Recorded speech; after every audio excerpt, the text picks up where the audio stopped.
नमस्कार दोस्तों, स्वागत है आपका क्राइम बॉक्स की एक नई कहानी में। मुंबई से सटे जिला ठाणे की तहसील अंबरनाथ के गांव नेवाली आकृति चाल में रहने वाले कुछ लोग सुबह काम के लिए निकले तो गांव से कुछ दूरी पर घनी झाड़ियों के बीच उन्हें प्लास्टिक का एक सुंदर और बड़ा सा कैरी बैग पड़ा दिखाई दिया। तेज बारिश होने के बावजूद उस पर खून के धब्बे दिखाई दे रहे थे, इसलिए लोगों को यही लगा कि इसमें किसी की लाश भरी है। मामला गंभीर था तो इसलिए थोड़ी देर में वहां भीड़ लग गई। किसी ने इस बात की जानकारी पुलिस कंट्रोल रूम को दे दी। वह इलाका थाना हिल लाइन के अंतर्गत आता था, इसलिए पुलिस कंट्रोल रूम ने यह सूचना थाना हिल लाइन पुलिस को दे दी। सूचना मिलने के बाद ड्यूटी पर तैनात असिस्टेंट इंस्पेक्टर पठार ने कार्रवाई करते हुए सच्चाई का पता लगाने के लिए नेवाली गांव स्थित पुलिस चौकी पर तैनात सब इंस्पेक्टर दंगड़ू शिवराम अहिरे और पुलिस कांस्टेबल शेषराव बाग को घटनास्थल पर भेज दिया। सब इंस्पेक्टर दंगड़ू शिवराम अहिरे और कांस्टेबल शेषराव बाग गांव नेवाली पहुंचे तो गांव से कुछ दूरी पर उन्हें भीड़ लगी दिखाई दी। उन्हें समझते देर नहीं लगी कि लाश वहीं पर पड़ी है। उन्होंने वहां जाकर सबसे पहले तो उस कैरी बैग को झाड़ियों से बाहर निकलवाया। गांव वालों की मौजूदगी में जब उसे खोला गया तो उसमें प्लास्टिक की मोटी थैली में एक युवक की लाश को तोड़ मरोड़ कर भरा गया था। लाश बाहर निकाली गई। मृतक 27-28 साल का युवक था। किसी तेज धार वाले चाकू से उसका गला काटकर हत्या की गई थी। सांवले रंग का वह युवक शरीर से ठीक ठाक था। इसका मतलब हत्या में एक से अधिक लोग शामिल रहे होंगे। दंगड़ू शिवराम अहिरे और शेषराव बाग ने इस बात की जानकारी सीनियर इंस्पेक्टर मोहन बागमारे को दी तो वह तुरंत inspector Jitendra Agarkar, assistant inspector Manoj Chauhan, महिला sub inspector VS Shelar, constable KV Yadav, Dinesh Kumar, GS More और महिला कांस्टेबल पेड़वाजे को लेकर घटनास्थल के लिए रवाना हो गए। उनके पहुंचने तक प्रेस फोटोग्राफर, डॉग स्क्वाड, डफगढ़ ब्यूरो की टीम के अलावा additional police commissioner Basant Jadhav और assistant police commissioner D Jagtap वहां पहुंच चुके थे।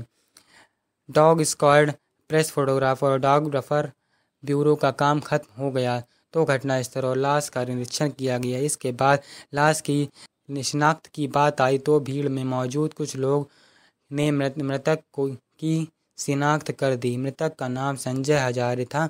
वह अपनी पत्नी अनुभा, एक बच्ची और दोस्त दीपांकर पात्रा के साथ कुछ दिनों पहले ही वहां रहने आया था। मृतक की शिनाख्त होते ही मोहन बागमारे ने एक सिपाही भेजकर मृतक की पत्नी अनुभा को घटनास्थल पर बुलवा लिया। अनुभा पति की लाश देखते ही फूट फूट कर रोने लगी। पुलिस ने उसे समझा बुझाकर शांत कराया और वहां की सारी औपचारिक कार्रवाई पूरी कर लाश को पोस्टमार्टम के लिए जिला मध्यवर्ती अस्पताल भिजवा दिया। इसके बाद पुलिस थाने लौट आई। थाने लौटकर मोहन बागमारे ने अपने स्टाफ के साथ सलाह मशवरा करके हत्या के इस मामले की जांच इंस्पेक्टर जितेंद्र आगरकर को सौंप दी। जितेंद्र आगरकर ने सहयोगियों के साथ जांच शुरू की।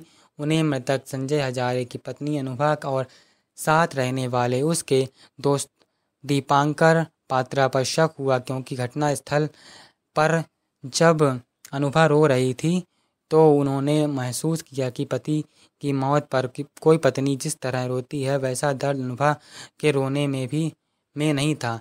वह दिखावे के लिए रो रही थी, इसलिए उन्होंने जांच की शुरुआत अनुभा और दीपांकर से शुरू की। उन्होंने दोनों को थाने बुलाकर पूछताछ शुरू की। पुलिस ने जब अनुभा से पूछा कि यह सब कैसे हुआ तो नजरें चुराते हुए उसने कहा कि कल रात उनका अंडे खाने का मन हुआ और तो वह अंडे लेने निकले, लेकिन वह गए तो लौट कर नहीं आए। मुझे लगा कि बारिश तेज हो रही है, इसलिए वह कहीं रुक गए होंगे। रात 12 बजे तक मैंने उनका इंतज़ार किया। उतनी रात तक भी वह नहीं आया तो मैं बेटी के साथ सो गई। दीपांकर पात्रा के बारे में पूछा गया तो उसने उसे अपना मुँह बोला भाई बताया। उससे भी पूछताछ की गई। उसने अनभिज्ञता जाहिर करते हुए खुद को निर्दोष बताया। अनुभा का बयान जितेंद्र आगरकर के गले नहीं उतर रहा था।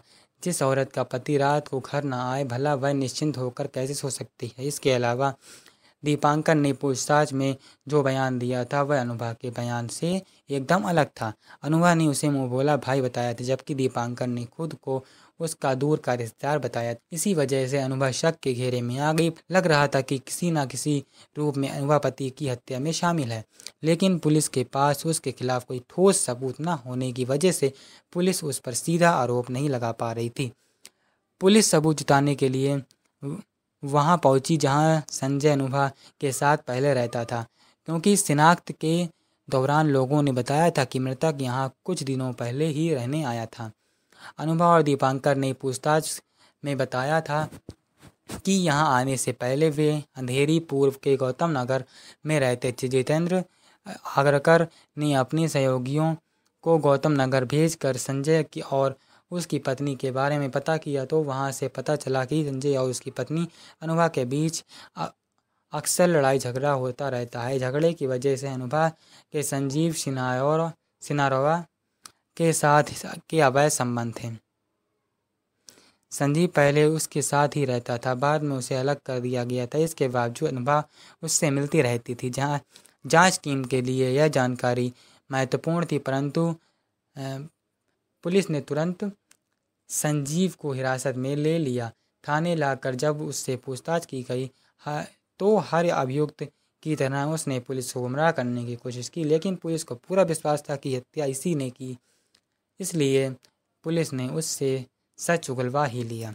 इसके बाद अनुभा को गिरफ्तार कर लिया गया। पूछताछ में अनुभा और संजीव ने संजय की हत्या की जो कहानी सुनाई थी वह कुछ इस तरह थी। संजय हजारे पश्चिम बंगाल के जिले 24 परगना में वीरभूमि का रहने वाला था। चूँकि उसके यहाँ सोने चांदी के गहने बनाने थे और उन पर नक्काशी करने का काम होता आया था, इसलिए थोड़ी बहुत पढ़ाई करके वह भी यहीं काम करने लगा था। गांव में उसकी एक छोटी सी दुकान थी, जिससे इतनी आमदनी नहीं होती थी कि परिवार का गुजर बसर आराम से हो सके। मुंबई मेहनती और महत्वाकांक्षी युवाओं के सपनों की नगरी है। संजय भी घर वालों से इजाज़त लेकर सन 2005 में मुंबई आ गया था। मुंबई में उसके गांव के कई लड़के पहले से ही रहते थे, इसलिए मुंबई में संजय को किसी तरह की परेशानी नहीं हुई। वह उन्हीं के साथ रहकर सोने चांदी के गहने बनाने और उन पर नक्काशी का काम करने लगा। कुछ दिनों तक इधर उधर काम करने के बाद बोरीवली की एक बड़ी फर्म में उसे काम मिल गया था। यहाँ उसे ठीक ठाक पैसे मिलने लगे। ठीक ठाक कमाई होने लगी तो पैसे इकट्ठा करके उसने अंधेरी पूर्व के गौतम नगर में एक मकान खरीद लिया। वह अकेला ही रहता था, इसलिए दीपांकर और संजीव को भी उसने अपने साथ रख लिया था। संजीव उसी के गांव का रहने वाला था, जबकि दीपांकर पात्रा दूसरे गांव का रहने वाला था। बाद में दीपांकर ने उसकी शादी अपनी दूर के रिश्तेदार अनुभा से करा दी थी। वह उसका रिश्तेदार हो गया। यह सन 2000 की बात है। चूँकि संजय के पास अपना मकान था, इसलिए शादी के बाद वह पत्नी अनुभा को मुंबई ले आया। उसके मकान में 2 कमरे थे, इसलिए अनुभा के आने के बाद ही उसके दोनों दोस्त भी उसी के साथ रहने लगे। साल भर बाद अनुभा ने एक बेटी को जन्म दिया। सभी उस बच्ची को खूब प्यार करते थे। उनके लिए वह खिलौने की तरह थी, इसलिए वह उसे खूब खिलाया करते थे। कहा जाता है कि आदमी की नीयत कब बदल जाए कहा नहीं जा सकता। ऐसा ही संजीव के साथ हुआ। इसकी भी नीयत अनुभा पर बिगड़ने लगी। उसकी नीयत खराब हो गई तो वह उसके नज़दीक जाने की कोशिश करने लगा। देखने में भले ही सब कुछ पहले की तरह ठीक ठाक लग रहा था, लेकिन ऐसा ना था। अब अनुभा को देखते ही संजीव का मन मचल उठता था। उससे संजय से ईर्ष्या होने लगी थी। जल्दी ही अनुभा को भी संजीव के दिल की बात का आभास हो गया था। संजीव उससे ज़्यादा से ज़्यादा नज़दीक आने की कोशिश में लगा था। सभी सुबह काम पर जाते तो शाम को ही घर आते। सब साथ साथ खाना खाते, हंसी मजाक करते और फिर सो जाते। 2 कमरे के उस मकान में एक कमरे में संजय अपनी पत्नी के साथ सोता, तो दूसरे कमरे में दीपांकर और संजीव संजय और अनुभा की बातें का हंसी ठिठोली सुनता तो उसके सीने पर सांप लौटने लगता। उसे संजय से जलन होने लगी। वह सोचता कि काश संजय की जगह अनुभा उसकी बाहों में होती। आखिर संजीव का यह सपना पूरा हो ही गया। अगर अनुभा गर्भवती हुई तो संजय ने ज़्यादा संजीव उसका ख्याल रखता था। जब कभी संजय काम अधिक होने की वजह से देर में आता तो संजीव समय पर घर आकर घर के कामों में अनुभा की मदद ही नहीं करता बल्कि उसके खाने पीने का भी ध्यान रखता। उसकी इस सेवा का अनुभव पर खासा असर पड़ा और ना चाहते हुए भी वह उसी की ओर खिंचती चली गई। बेटी पैदा होने के बाद कुछ ऐसा संयोग बना कि दोनों के बीच की मर्यादा की दीवार ही ढह गई। पहली बार मर्यादा की दीवार टूटी थी तो दोनों को अपने किए पर पछतावा हुआ था, लेकिन जो नहीं होना चाहिए था वह भी हो चुका था। भले ही उन्हें अपने किए पर पछतावा हुआ, लेकिन उनके कदम यहीं नहीं रुके। आगे भी अनुभा और संजीव को जब भी मौका मिले वे संजीव के साथ विश्वासघात करने से नहीं चूकते। अनुभा और संजीव जो भी करते थे पूरे चौकस होकर करते थे, लेकिन उनके ये संबंध ज़्यादा दिनों तक छिप नहीं सके। संजय को पत्नी और संजीव के संबंधों के बारे में पता चल ही गया। काम पर तो तीनों साथ ही जाते ही थे, लेकिन कोई ना कोई बहाना करके संजीव बीच में आ जाता था। अनुभव के साथ मौज मस्ती करके वह फिर काम पर पहुंच जाता था। ऐसे में पड़ोसियों को शक हुआ कि उन्होंने यह बात संजय को बताई। संजय को उनकी बात पर विश्वास नहीं हुआ, क्योंकि उसे अपने दोस्तों और पत्नी पर पूरा भरोसा था। अनुभव और संजीव संजय के इस विश्वास का फ़ायदा उठाकर 3 साल तक उठाते रहे। आखिर एक दिन जब उसने अपनी आंखों से दोनों को एक दूसरे की बाहों में देख लिया तो अनुभा और संजीव की इस बेवफाई में से गहरा आघात लगा। उसने संजीव को खूब खरी खोटी सुनाई और उसी समय घर से निकाल दिया। पत्नी को भी उससे खूब धिक्कारा। संजीव ने संजय का घर भले ही छोड़ दिया, लेकिन अनुभा को नहीं छोड़ा। अनुभा से अपने संबंध रखे रहा। मौका मिलते ही वह अनुभा के पास आ जाता और इच्छा पूरी करके चला जाता। इसमें अनुभा भी उसकी मदद करती रही। इस बात को लेकर संजय और अनुभा के बीच अक्सर लड़ाई झगड़ा होता रहता था। बात बढ़ जाती तो संजय अनुभा की पिटाई भी कर देता था, लेकिन मारने पीटने से और समझाने का अनुभा पर कोई असर नहीं हुआ। तब संजय ने अनुभा को संजीव से अलग करने का दूसरा उपाय सोचा। परिचितों की मदद से उसने अपना गौतम नगर वाला मकान बेच दिया और अंबरनाथ तहसील के नेवाली गांव की आकृति चाल में एक अच्छा सा मकान खरीद लिया। 12 नवंबर 2015 को पूजा पाठ कराकर वह पत्नी अनुभा, बेटी और दीपांकर के साथ उसमें रहने लगा। नेवाली आने के बाद संजय को लगा कि अब संजीव अनुभा की ज़िंदगी से निकल जाएगा, अनुभा भी धीरे धीरे उसे भूल जाएगी। यह सोचकर संजय अपने काम में व्यस्त हो गया, लेकिन ऐसा हुआ ही नहीं। संजीव अनुभा को भूल पाया और ना अनुभा भी उसे दिल से निकाल पाए। अनुभा से अलग हुए संजीव को 10 दिन भी नहीं हुए थे कि वह उसके लिए तड़प उठा। यही हाल अनुभा का भी था। दीपावली का त्यौहार नज़दीक था, इसलिए काम ज़्यादा था। संजय को रात में भी काम करना पड़ता था। इस बात की जानकारी संजीव को भी थी, इसलिए वह संजय रात में को काम करने के लिए कंपनी में रुक जाता था तो संजीव उसके घर पहुंच जाता था। एक रात तबीयत खराब होने पर संजय अचानक घर पहुंचा तो वह संजीव को देखकर दंग रह गया। संजय को देखकर संजीव और अनुभा के जहां होश उड़ गए, वहीं संजय का चेहरा क्रोध से लाल हो उठा। उसके गुस्से को देखकर संजीव तो भाग गया, लेकिन अनुभा कहाँ जाती। संजय से सारा गुस्सा उसी पर उतार दिया।